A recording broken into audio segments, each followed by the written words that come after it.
Distinguished guests, the President of the United States, accompanied by the U.S. Conference of Mayors President and the Mayor of Reno, Nevada, Hillary Sheevey.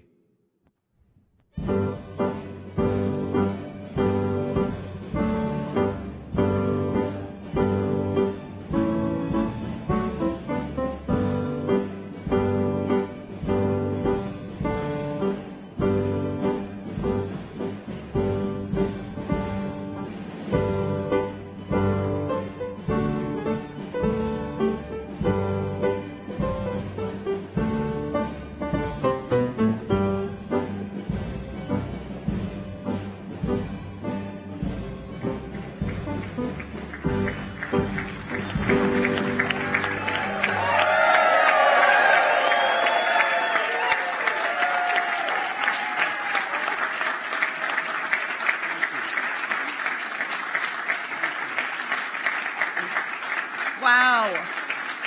Wow. My heart was beating so fast.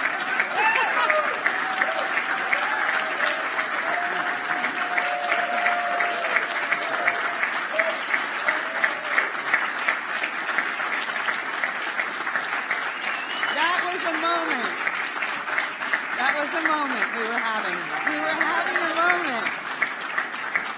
So I just want to say thank you to all of you mayors. What a way to wrap up an incredible conference. Was it not tremendous? Like, how do you top it off with this, right? And we have so many new mayors in the house. They are so excited to be here. Hey, new mayors, stand up. Let me see you. Oh. Hold on. Okay, hold on. 1, 2, 3, suck it in. Okay, I got that. But I also have to take your picture because I told the story how every council meeting my mother calls me and she goes, "Why are you wasting your life?" And look at me now. Mom, are you proud?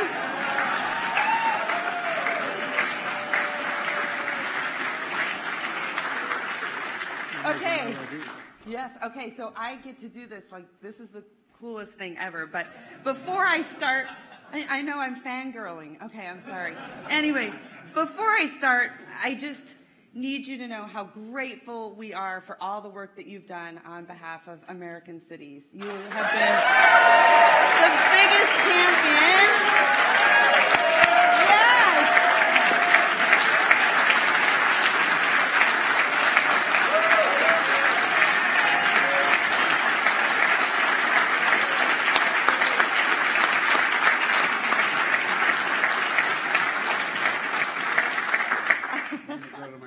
Yes! So I have remarks here, but my colleagues know I don't do well on scripts. But guess what else? I don't have my readers. So I'm not going to read anything. except for the big final welcome, because it just sounds so cool. So anyway, okay, it is my privilege and great honor to introduce the 46th President of the United States of America, Mr. Joe Biden.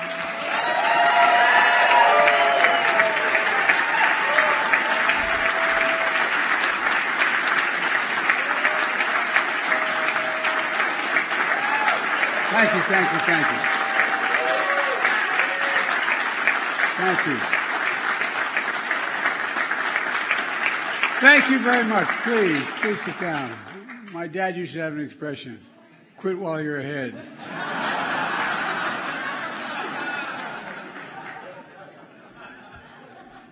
I tell you what, I can't tell you how pleased I am to have you all here, and I mean it. Some of you, this is not your first visit. I know the new mayors, obviously it is. But you know, Mayor Sheevey, thanks for that introduction and your leadership of this conference. Special thanks to CEO Conference of Mayors, Tom Cochran. Tommy, how are you doing, pal?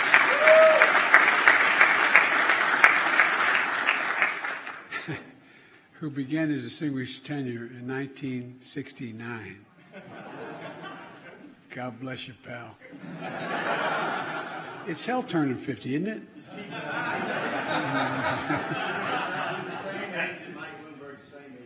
All right. Well, neither one of us have his money.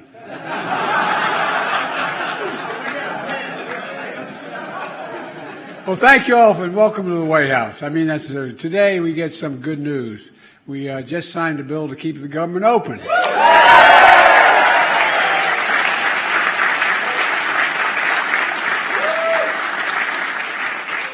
thought about it when I signed it, but you know, some days that counts as progress. As many of you know, I started my career as a local official back in Delaware, and I only ran for the Senate because serving locally was too hard.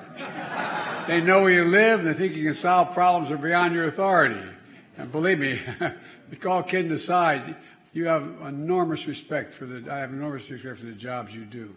I really mean it. You can't go anywhere without people knowing what you're doing. They know where you live, and they think you can solve every problem. And no, I'm serious.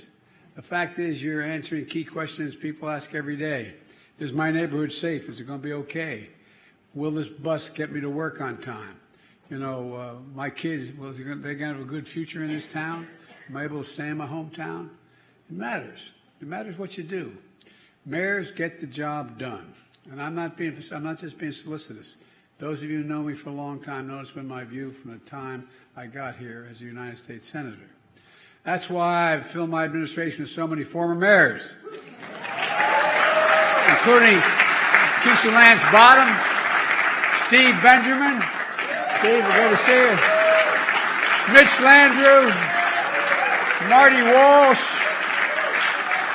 Secretary Buttigieg,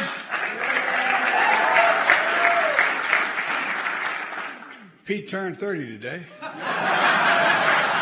We got my wife is going to she has a tradition in her family, 5 girls and 5 sisters, and everybody's birthday you got to sing happy birthday. So stand up and let's sing happy birthday. Happy birthday to you. Happy birthday to you. Happy birthday, dear Pete. Happy birthday to you.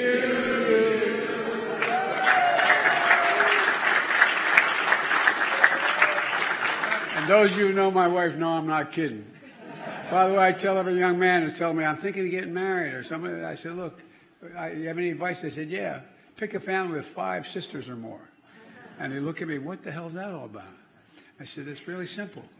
That way one of them always loves you, not the same one. You always have somebody on your side. I want to thank Tom Perez for being the point person for so long. Where are you, Tom? There you are. Stand up, Tom. And I know he spent several days this week meeting with many of you, and I hope he's able to answer all your questions because he always answers mine. Folks, I made a commitment to be president for all Americans, whether you whether you voted for me or not, and I mean it sincerely. I made a commitment to rebuild middle out and bottom up, not top down, give everybody a little bit of breathing room. And you know, it's kind of interesting that a lot of folks who voted against everything I've done, they're announcing all these great projects. I tell them, and by the way, as many in blue states as red states, you know, red states is blue, for real, because they're all Americans. And here's the deal. I know.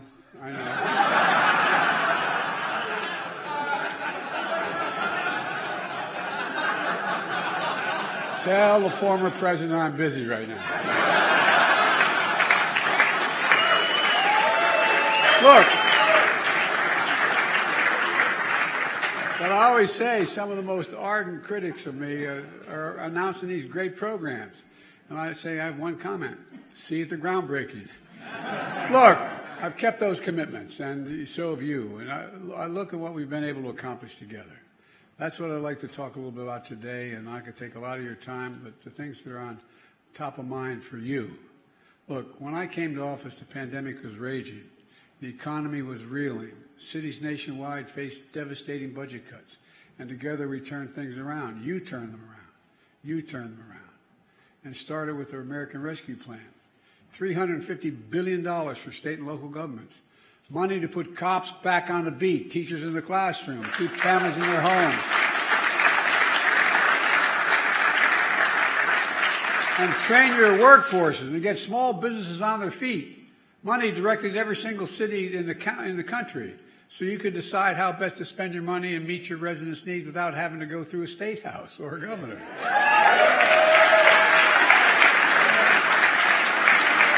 A lot of great governors, a lot of state houses. You all know what you need by name, but I like it going directly to you. When I was a local official, I liked that a lot better. I liked the Delaware State Legislature when I was there, but guess what? Everybody had to get a piece of it. And my county wouldn't get what it needed. Anyway, I followed that with the most significant investment in our nation's infrastructure in generations. Roads, bridges, railroads, ports, airports, public transit, clean water, high-speed internet, and so much more. How can we have the best economy in the world if we don't have the best infrastructure in the world? Not a joke. We used to be number one in the world. You know what we rank now nationally? Our infrastructure is rated worldwide. We're number 13. The United States of America is 13 from being number one. You can't lead the world unless you have the best infrastructure in the world. Well, you're helping us change that. Now we're going on our way to leading the world again. Over 40,000 new infrastructure projects announced to date, and a hell of a lot more to come, with jobs now and jobs for the next decade. I remember remember we had Infrastructure Week? Then we had Infrastructure Week. Then we had Infrastructure Week. It never happened. Well, you got an infrastructure decade. Because of you.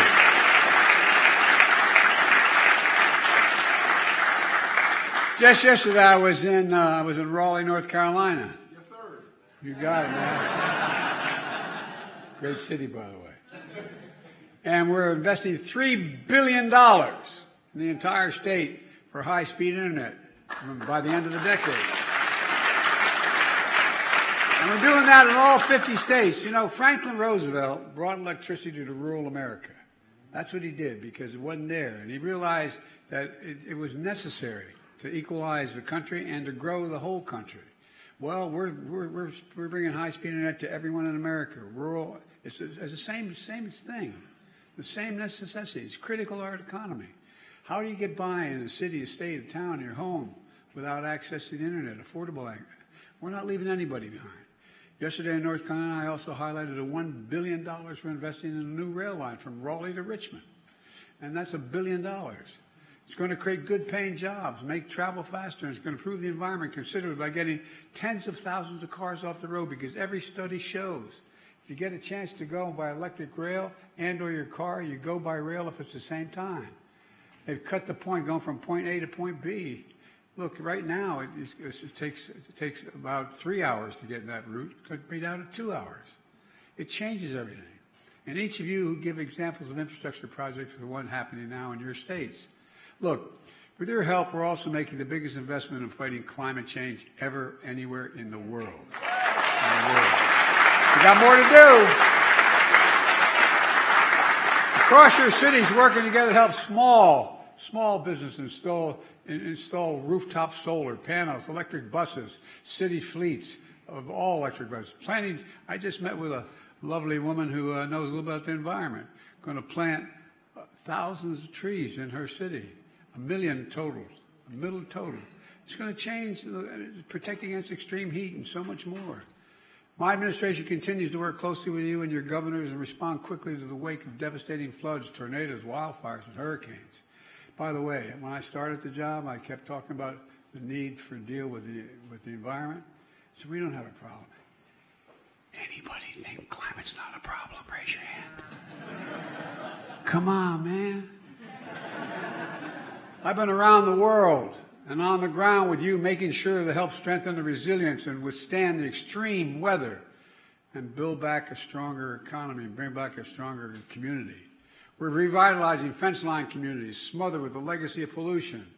I grew up in one of those communities. And Delaware used to have one of the highest cancer rates in the nation. When we moved from Scranton, when jobs were eliminated in Scranton, we moved back to Delaware. My dad had been raised. To Claymont, Delaware, right on the border of Pennsylvania, that arc that goes up in, more oil refineries than any place in the nation, including Houston at the time. Well, guess what? Almost all my friends, including me, we had asthma. We'd go to, my mom would drive us to the local school. Wasn't very far, a little Catholic school called Holy Rosary up the Philadelphia Pike. And if it was the first frost, you turn on the windshield wipers. It's the God's truth. And there'd be an oil slick in the window. An oil slick. You all come from places that have those alleys, and we're promoting clean energy and industries of the future. Our work has already drawn $640 billion in private investment at home and from home and around the world. $640 billion. We're building factories. We're creating jobs here in America. Let me give you one example. America invented the microchip, about as big as the tip of your little finger, okay?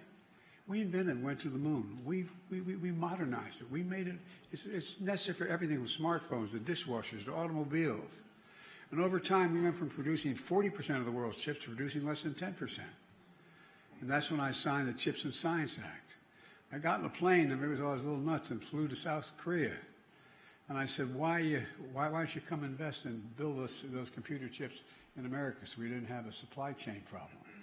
And went around the world. Guess what they did? I asked Samsung, why are you investing so much money in America?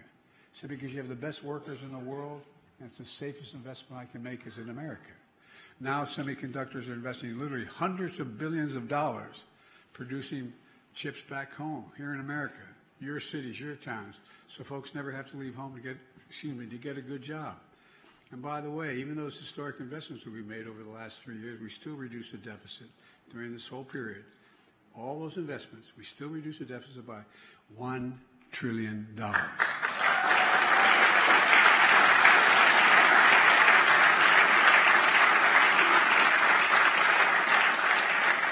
And look, a lot of you come from places like I grew up in, where there used to be that factory that employed 3,000, 2,000, 1,500 people. All of a sudden it closed down. It was there for generations.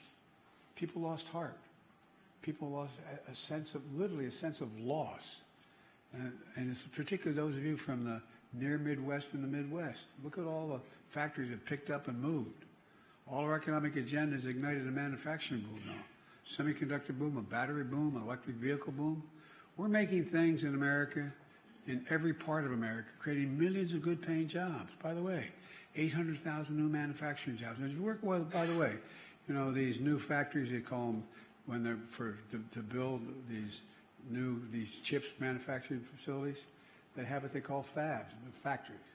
They look like, and I've seen them, they look like great big football fields, stadiums, rectangular deals. And guess what? You don't need a college degree. You know what the average salary is? $110,000 working there. And what happens? First one's being built outside of Columbus, Ohio. And what I call a field of dreams, 1,000 acres there. What's happening there? Not only you build a factory, but you can end up having to build more filling stations, more beauty shops, more drugstores, everything moves when that's happening. When people have money to spend. And it's clean, I might add. It's clean. And when folks see shovels in the ground and people going to work in these projects, they can feel a sense of pride again. Think what we did. I come from the corporate capital of the world. Not a joke, Delaware. More corporations incorporated in Delaware than every other state in the union combined. And guess what? A lot of those corporations, they're not bad people. They decided, let's go with the cheapest labor in the world. So they sent the jobs overseas, shut down the factories at home, sent the jobs overseas, and then imported the product. Not anymore. We're sending product overseas and we're importing the jobs. Pride in hometown. I really mean it. Think about it. Think about it. What happens if you build up your pride in America? Pride in home. People have pride when things start coming back. Pride knowing you can get big things done when you work together. Look, folks, we know pride also means feeling safe in your neighborhoods. The fact that we've made enormous progress preventing and reducing crime through the American Rescue Plan. We've made one of the biggest investments in local public safety ever, over $15 billion. And much of it's gone directly to you to hire for your departments. You've done a tremendous job. You really have. You've done a tremendous job putting these resources to work. You know how to do it. And I'm not being solicitous. Mayors are the people who get things done. hiring more officers for accountable community policing, investing in violence intervention programs, proven to reduce crime. With your support, I also signed the first gun safety law in 30 years.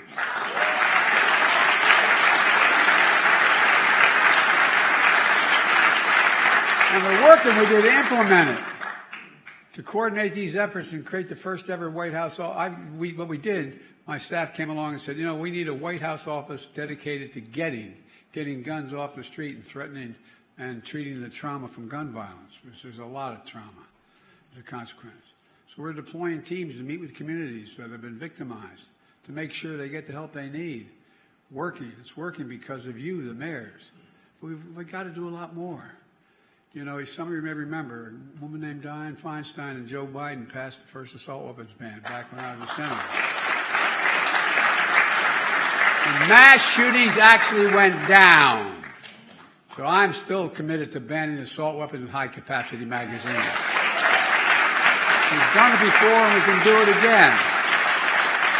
We have to pass universal background checks. It doesn't violate the Second Amendment, for God's sake. I used to teach the Constitution at the University of Pennsylvania. Look, folks, the situation is simple. When we passed the Second Amendment, guess what? You weren't allowed to have a cannon. No, I'm serious, not a joke. You weren't allowed to have there were certain limitations of what you could have. And I love my friends, and I come, the southern part of my state is very conservative. The Delmarva Peninsula. We talk at you like y'all talk sometimes, you know what I mean?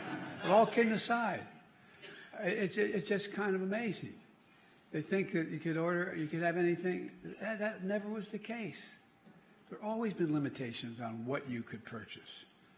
So anyway, look, and I love people that say, the blood of liberty, or the tree of liberty is watered with the blood of patriots. Well, guess what, man? I didn't see a whole lot of patriots that are out there walking around making sure that we have these weapons. Well, and if you really want to worry about the government, you need an F-16. You don't need a AR-15. No, I'm serious when you think about it. I'm not joking, because that's one of the arguments made by the right, that we need to be able to protect ourselves against the government. Well, look.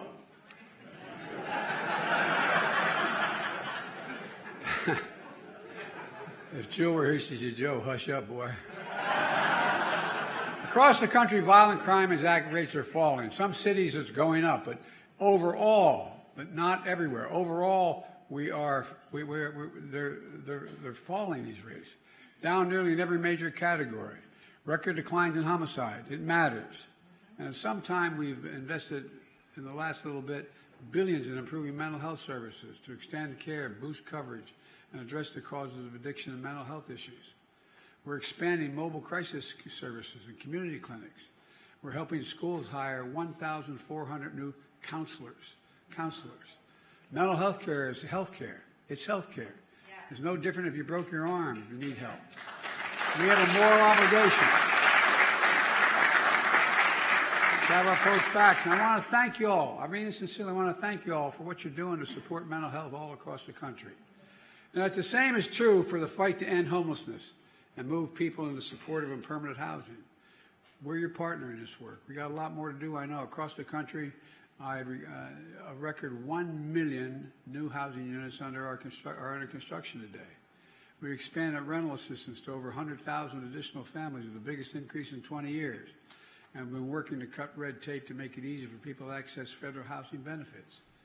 I've sent Congress an ambitious plan to do more, lowering housing costs, helping you build affordable housing and provide assistance for renters and first-time home buyers. By the way, most of you come from families like mine. We weren't poor, but, we lived in a 3-bedroom split-level home when we moved to Delaware with 4 kids and a grandpa. We lived in a decent neighborhood. It was safe, but it wasn't what you'd call luxurious, and there wasn't much left over. My dad used to say, Joe, a job's about a lot more than a paycheck. It's about decency. It's about respect. It's about being able to look your kid in the eye and say, honey, everything's going to be okay, and mean it. Well, guess what? What we're doing is saving the government money, providing assistance for renters, first-time home buyers. That's how people build equity. If you build equity in your home, that's how you build wealth. So let's keep pushing. pass the plan into law. And I want to talk about another top issue, the border. Now, I love how I turn on and Biden's for a free and open border. Just tear down everything. Let everybody come. No restrictions.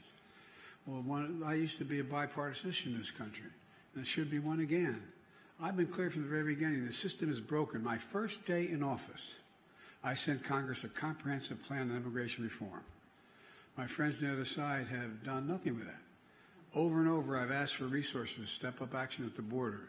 In October, I asked Congress to fund for funding that would add another 22,000 additional border agents and officers, hundreds of new immigration judges to make the judgments on the spot, a new detection equipment to stop fentanyl from coming into the country.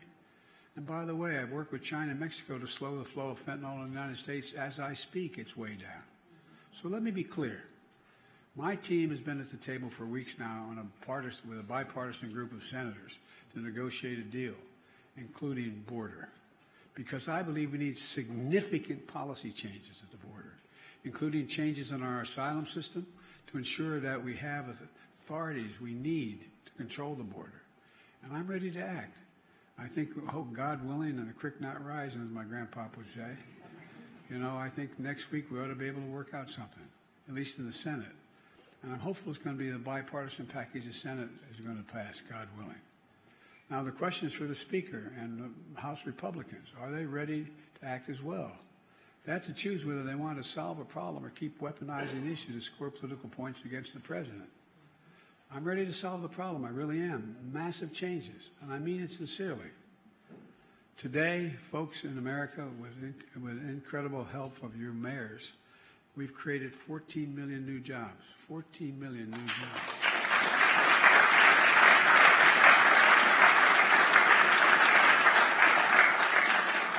Americans have filled 16 million new business applications since I became president. That's a record. And every single one of them, think about it, is an act of hope. Someone says they want to risk everything and open a new business. It's an act of hope. Wages are rising. So is household wealth.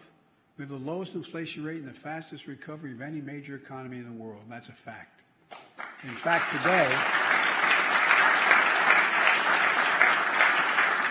costs are down on everything from a gallon of gas to a carton of milk. Look, I was down in Raleigh, as I said the other day. I didn't pass by a gas station that wasn't under $3. $2.99, $2.87. Come on. And folks are starting to see it. Today I learned the consumer sentiment, and you guys saw it, surged by 29% in the last 2 months, the biggest 2-month jump in 30 years. We got more to do. And that's not all, though. We're lowering the cost for working class families across the board. By the way, it used to drive my dad crazy. My dad was a hard-working guy, an honest man who didn't get a chance to go to college because of the war, but he was a well-read guy. And the thing that bothered my dad more than anything else was what I call junk fees. The add-on fee by a corporation or business just because they could do it. For example, we're going after junk fees like banning banks and credit unions from charging fees for basic service like checking your account balance. Check your account balance, you get a bill for $30. Come on. Or retrieving your bank records, $50. Some banks charge as much as I said, $30 to $50 for these services, but not anymore. For families like mine, that extra $30 mattered when I was growing up. And speaking of not being fair, without the help of a single person on the other side, we finally were able to reduce the exorbitant cost of prescription drugs.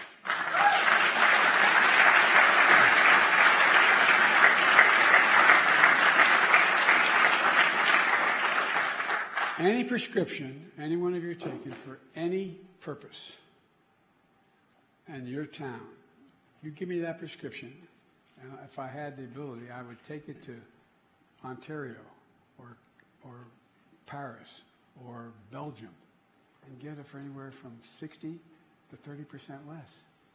Same company, same pharmacy, same pharmaceutical company, but that much less. Look, folks, we finally allowed Medicare to negotiate drug prices. I've been fighting that as a senator for my whole 2,000-year career. Just like VA's been able to do for decades. Insulin now, if you have diabetes, insulin is now capped at $35 for seniors on Medicare, after being average of $400. You're saving hundreds of dollars a month. And by the way, starting next year, out-of-pocket drug costs for seniors on Medicare is going to be capped at total, no matter what the cost you're paying. Everything you don't have to pay more than $2,000 a year for every, and even the expensive cancer drugs, which cost $14,000, $16,000 a year. Folks, I'm going to keep fighting to lower costs for families across the board. And by the way, guess what? I love it. They said, you're spending all that money. Guess what? That's money saved. Billions of dollars the federal government does not have to pay. Billions and billions of dollars. That's a fact. By the way, and how much it cost to make that insulin? The guy who invented it didn't want to patent it because he wanted it available for everybody. And how much it cost to make it? $10. T-E-N. Package it in every way, add all the costs you could possibly think, another $2, maybe $3. And they're charging $400 for it? Come on, man. No, I'm serious.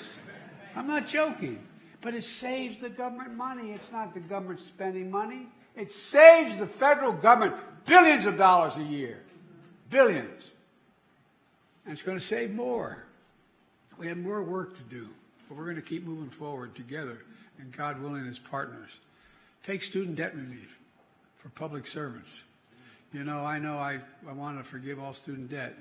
And the Supreme Court said, no, I didn't have the authority to do that. Okay. But then I realized there's a public service requirement out there. If you engage in public service for a serious amount of time, and by the way, the reason why, and I'm sure not, anybody, I'm not going to ask you if you had it, anybody had to pay for student debt for yourself and or a kid or anyone, raise your hand. Guess what? The interest you're paying is more than, in fact, what the original bill was. Already, I've been able to forgive the debt for 3.7 million people who've gotten debt relief.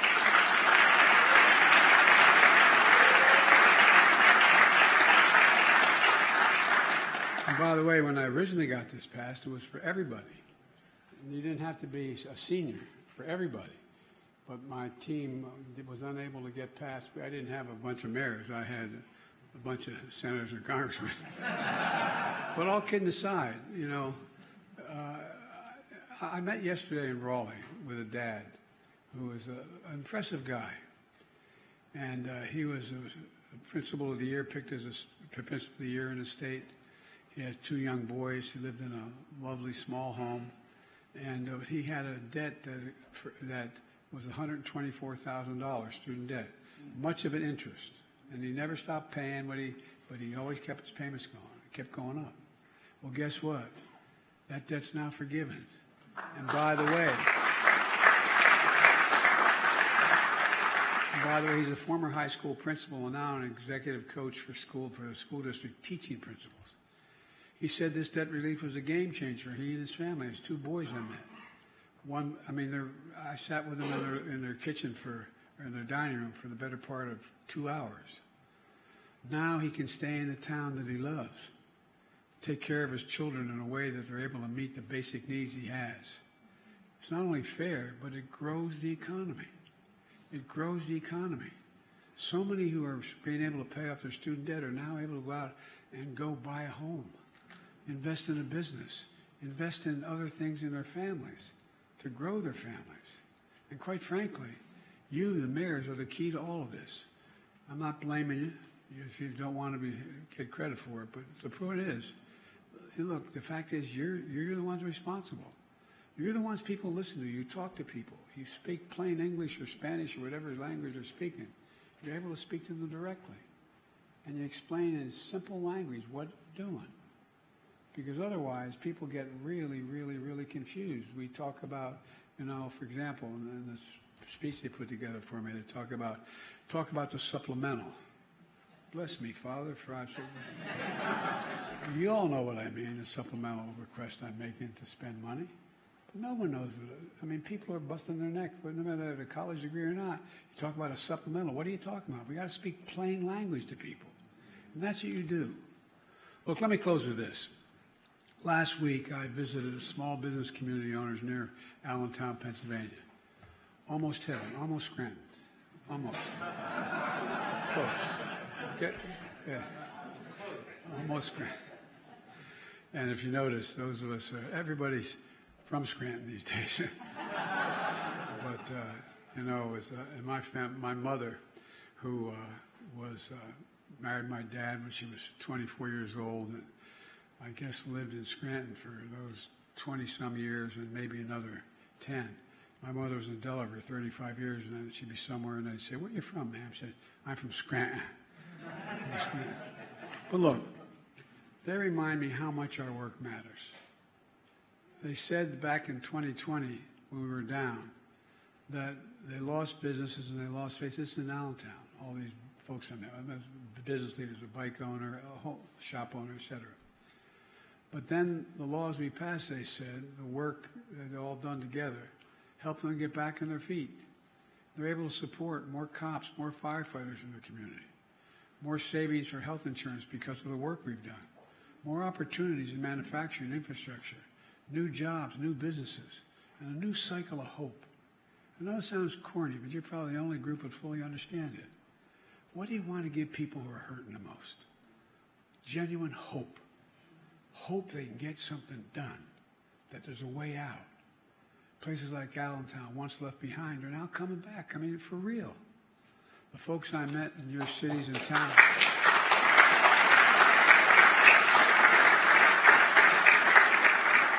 The folks I met in your cities and towns are a big reason why I've never been more optimistic about our nation's future.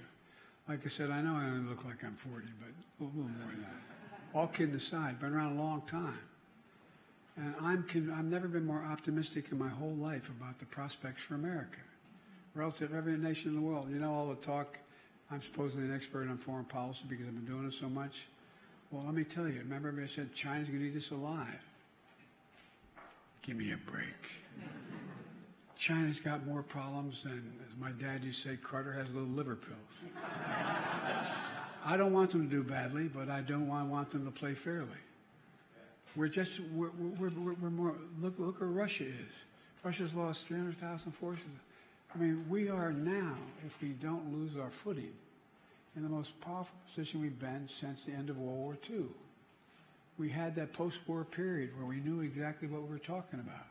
But now, think about it. If we're able to maintain support for Ukraine so they don't fall, as Henry Kissinger called me, asked me to call him about 3 weeks before he died. And I was a young senator when he was the Secretary of State, so we had our run-ins and our agreements and disagreements. And he said, one part of the conversation was when I called, he said, you know, not since Napoleon in France, has Europe looked at Russia without fear until now. If we walk away, and Russia is able to sustain their onslaught and bring down Ukraine, what do you think is going to happen in the Balkan countries? What do you think is going to happen from Poland to Hungary and Urban? I mean, seriously, think about it. It changes the dynamic, magnificent. I'm not supposed to be talking about this, but same thing with regard to Israel. Israel has to taper this off. There's ways to put this together. We're in a position where we're unable to.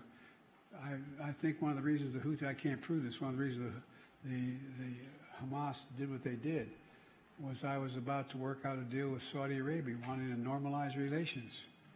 I mean, fully normalize relations with Israel and bring along 6 other Arab nations to change the dynamic in the region. Some of you attended the G20 and the 20 largest, the 20 heads of state from the major countries of the world. I got a resolution passed. Everybody thought it was nuts. Said they were going to build a railroad from Riyadh all the way to England, going underwater, not with the railroad, but pipeline through. It's going to go from Riyadh to Saudi Arabia to Jordan to Israel to so on and so forth. Why? because everybody understands their interest is better met when they have this interconnection economically. Well, guess what? We have to remember, I'm going on too long, I apologize, but we have to remember, I mean this from the bottom of my heart, we've got to remember who the hell we are. We are the United States of America. There's nothing beyond our capacity. Nothing when we've been done together. Nothing. We're the only nation in the world, think about this. It's come out of every crisis stronger than we went in. No other nation in the world has done it because we've worked together. And the thing I love about you guys is you work together. We're going to get this done, folks. I want to now turn it over.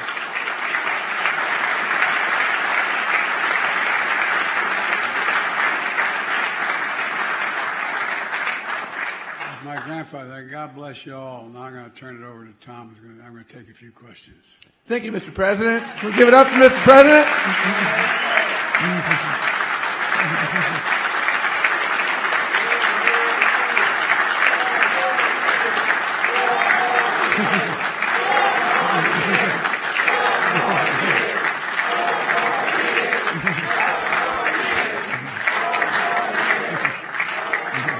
The questions are over, Mr. President.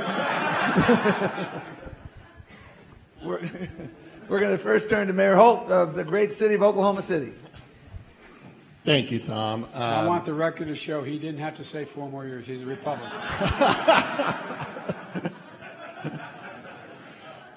Mr. President, I know I speak for this bipartisan room of mayors when I thank you for having us here today. Thank you for the very deep participation that your administration has had in our meeting these last 3 days. And most importantly, thank you for your obvious commitment to our urban priorities these last 3 years. We're so very grateful.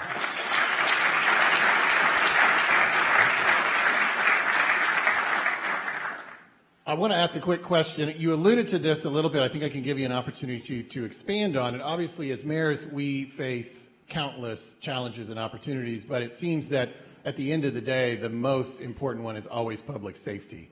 Obviously, public safety and law enforcement is often thought to fall under the jurisdiction of local government, but we have long had a partnership with the federal government in that.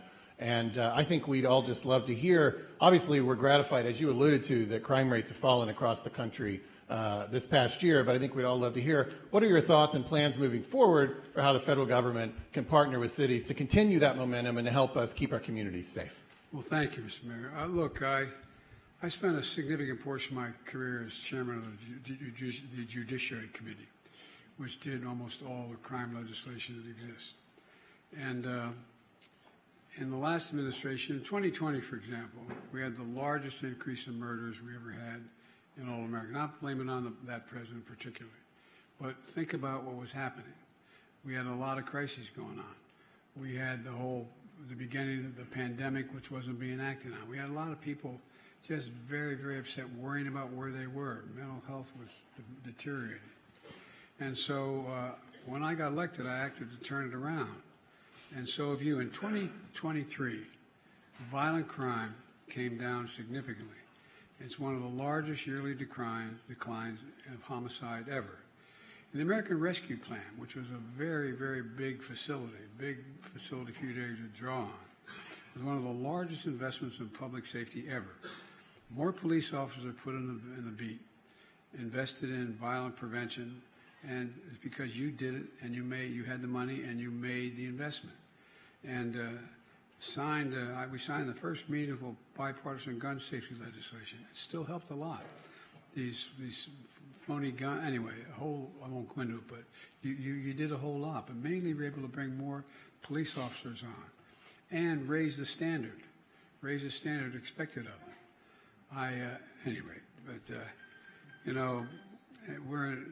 It took executive action to keep illegal guns out of our cities. And that's what we're doing, and you're doing it as well. And more's needed. 100,000 more community police officers on the beat, I think, is what's needed nationwide, another 100,000. And we have to fund mental health counselors. You know, what we found is that if, in fact, where most law enforcement officers get killed? Responding to domestic violence. You know, we expect our cops to do everything. We expect them to be counselors. We expect them to be psychologists. We expect them to be tough guys and women. But, you know, the one you want to do, you want to have someone trying to stop someone from jumping off the top of the roof. You need somebody who has background and expertise. So we're hiring into this police departments people with different skills than just being able to tote a gun and physically protect. And so I think that, you know, one of the reasons I appointed Vivek Murthy, Admiral Murthy, to become become the guy in charge of the whole mental health piece of this operation, is because he understands it. And he talks all the time about what we can do to engage in providing for mental health facilities around your cities and communities, so people can have the help they need. And look, you know, I know it's very controversial. I know it's a red hot button issue for a lot of Democrats and Republicans. I come from a state that back when I was a senator had, I think it was the third highest gun ownership in America. And I don't know what it is now, but because of a lot of duck hunting and the Delmarva Peninsula and a lot of other reasons. And I know how unpopular it was when I started talking about banning assault weapons. Who needs an AR-15 that can hold 100 rounds? Not a joke. I was campaigning when I was running for re-election the last time as a senator, and I was down in the Delmarva Peninsula, just on the Maryland border, and we're in the swampy area, a lot of. And I'm walking through, and that's how, like you guys do, you campaign. You go where the people are. I go through, and so I'm walking through in a pair of high boots, and the guy said, "Biden, you SOB." And I said, "What's this? You want to take my gun away?" And I said, "I don't want to take it." He was fishing. And I said, "I don't want to take your gun away." I said, "You're able to have your gun." He said, "You want to take my AR-15? I said, "You must be one hell of a lousy hunter." and he looked at me and said, "What do you mean?"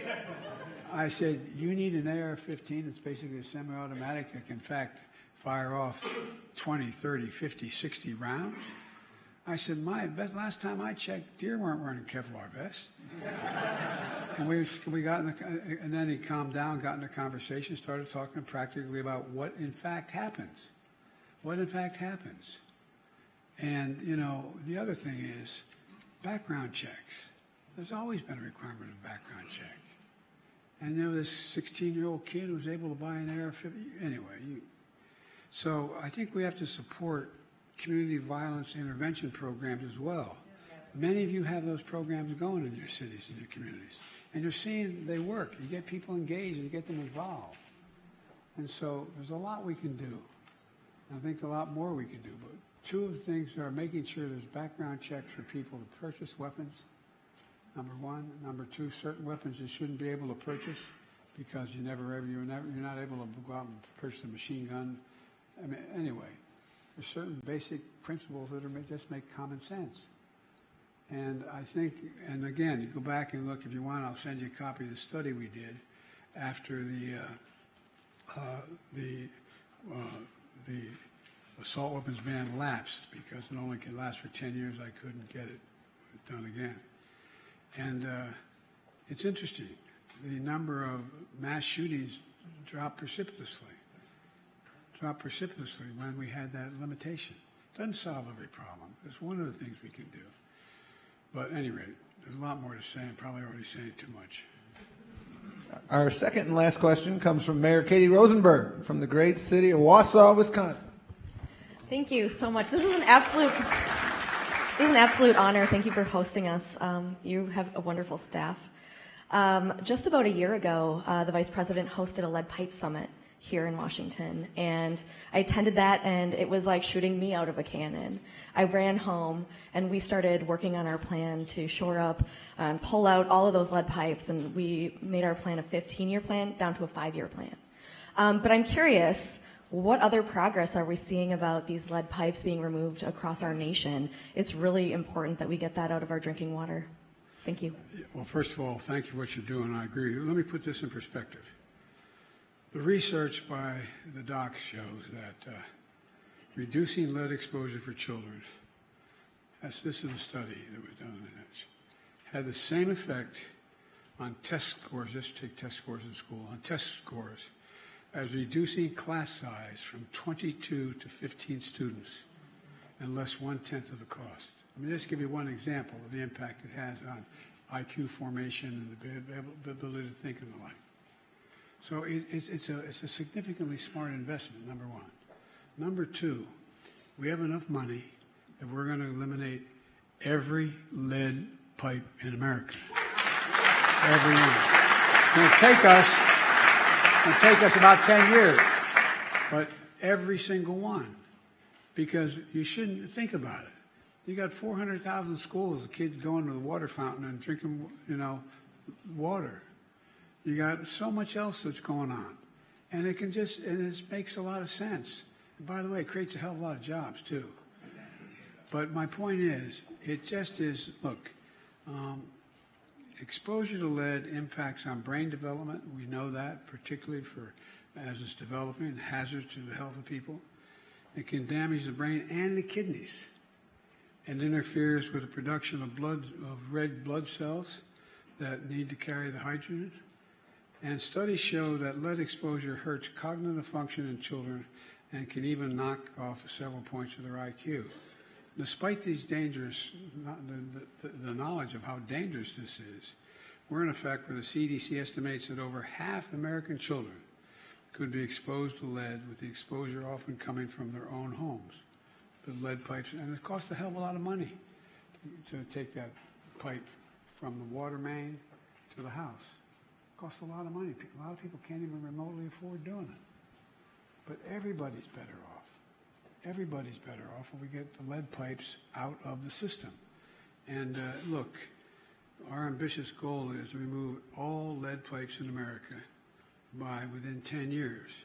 The bipartisan infrastructure law financed over 1,200 drinking water and wastewater projects. It's replaced hundreds of thousands of lead service lines in America, beginning right away. Ongoing efforts in cities like Warsaw and Philadelphia and Newark, New Jersey, they create good-paying jobs as well. Good-paying jobs. I visited the Hero Plumbing in Milwaukee, by the way, a black-owned small business that replaced over 600 lead pipes in homes and daycare centers. Well, guess what?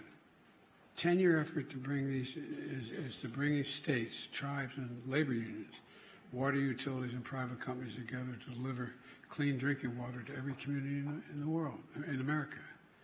And so it just seems to me that it's one of those things, who the hell can be against clean water? Except some of the people I know.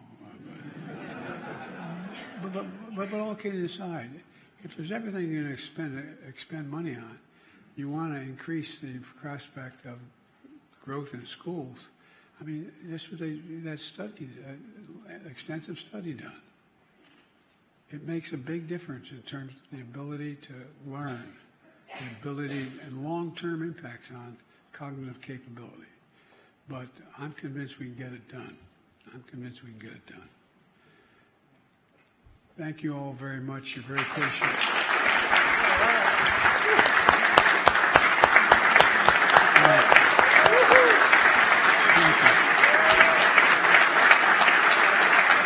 Thank you.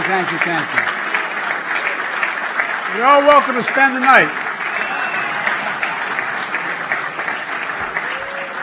By the way, have you had a chance to see most of the White House yet? Not all of it. Well, you ought to take, I don't know what, I might get myself in trouble here. But there's downstairs, there's a lot of interesting rooms you can check out. And up here, the dangerous part of up here is that it's hard to know what room you're in because all of them are identified by color. The red room, the blue room, the green room. It's not, but all kidding aside, welcome to the White House. This is your house. And I was getting in the elevator to come up, and my introducer, where is she? There she is. I said, every time that I hear Hail the Chief, I wonder, where the hell is he? They're playing your song. That's right. That's what my sister said about me being there. Anyway, thank you for everything you do.